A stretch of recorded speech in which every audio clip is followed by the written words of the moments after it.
Hey y'all, it's Laura with Untitled Typewriters. Welcome. Today I have got a 1950 Smith Corona Sterling for you, and we are going to just jump right in. So this one is the original color, kind of a brownish. You'll see that there is some wear right here, but overall it's still in really good condition. If you're interested in this particular one, you can go to the link in the description below and see up close images of this typewriter. And for those of you that are just kind of riding along because you've got one and you want to know how to use it, hang on, here we go. Okay, back here we're going to start, and there is your paper holder, which comes in really handy because as you keep typing, that paper falls over and bonks against the table.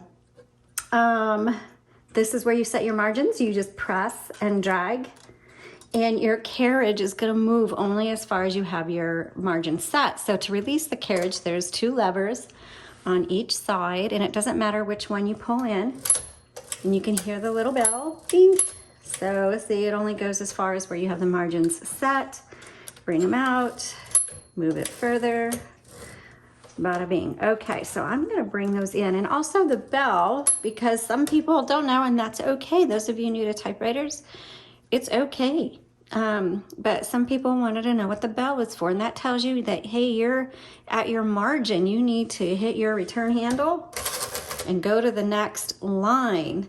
And, or if you're in the middle of a word, when that bell goes off, and you want to finish it, there is a button right here with an MR on it. That means margin release. You just hit that, you hear that little click, and now you can keep going.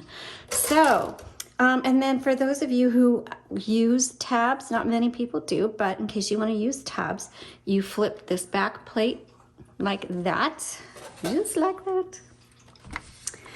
And you'll see a bar with grooves in it, and then these are what I call them tab keys, but they're tab stops. And you just slide them where you want them, and there's a lot of grooves to choose from. So you just slide that in there like that, and there you go.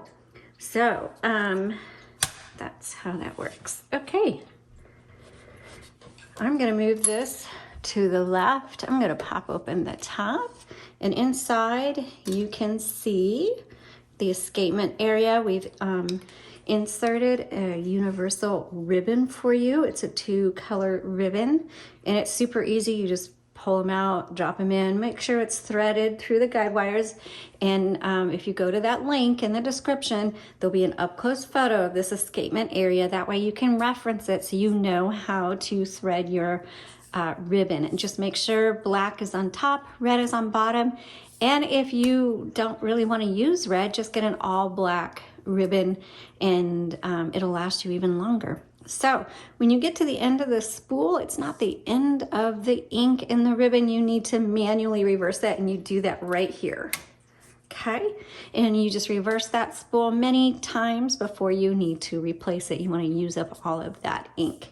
Also, for those of you who are interested, you want to know where your serial number is on your typewriter. It's right here on the left side, imprinted on the metal frame. It is different for each model of typewriter. So if you've got a different Sterling, it's probably going to be in a different location. But that's one common place to look. Okay, let's close this, and let's go ahead and load a piece of paper.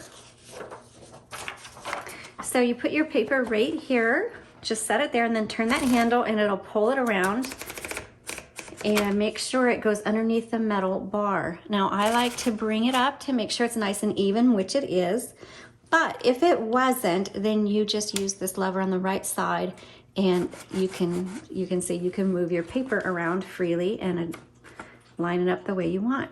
Just make sure you re-engage that. I'm going to double check my margins. And also, when you hit your return handle, you notice you have a 1, 2, and 3 over here on the left side. That is your line selector. It's this little metal knob right there, and you can just choose one line, advance 1 line, 2 lines, or 3 lines, however you like to do that. Okay, let's start typing. As I said, this is a 1950, so I'm going to start with the lowercase l. because you notice there's no number 1. So there's a 1950. Oops, and don't hit 2 keys at once. Corona, sterling. And that's really, really nice looking. Okay, let's keep going. We're just gonna test out all the keys. We're gonna tab. I didn't set the tab where I wanted it, but. Okay.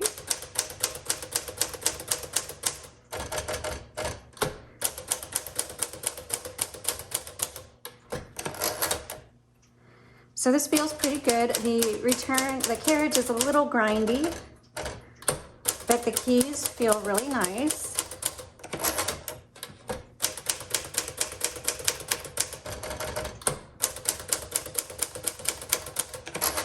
Let's go ahead and do some sentences.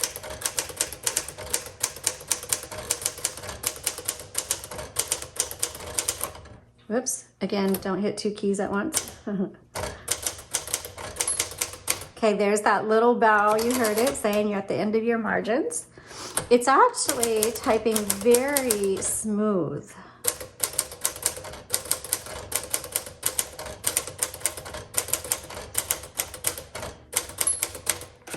Okay, let's try the red.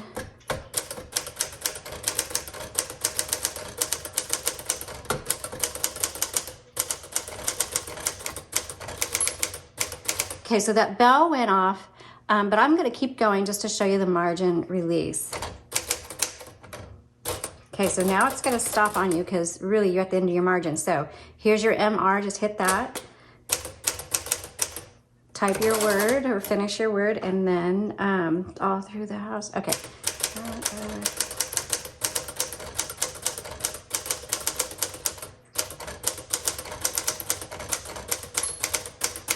Okay, so this types wonderfully. Is that a word? Also, you'll know that some of these older typewriters do not have exclamation points. And so I have had somebody ask, how do you do an exclamation point? So let's do 2. So I'm gonna do 2 periods on that. Then I'm gonna backspace. So backspace does not erase, it just backspaces. And if you make a mistake, just type over it or X through it and keep going. So I did 2 periods. Now I'm gonna do 2 apostrophes. And there is your exclamation point. All right, thanks so much for watching. You can see the up-close image of this and of the typewriter. Check out all the links in the description below and be sure to give us a thumbs up, and you all have a great day.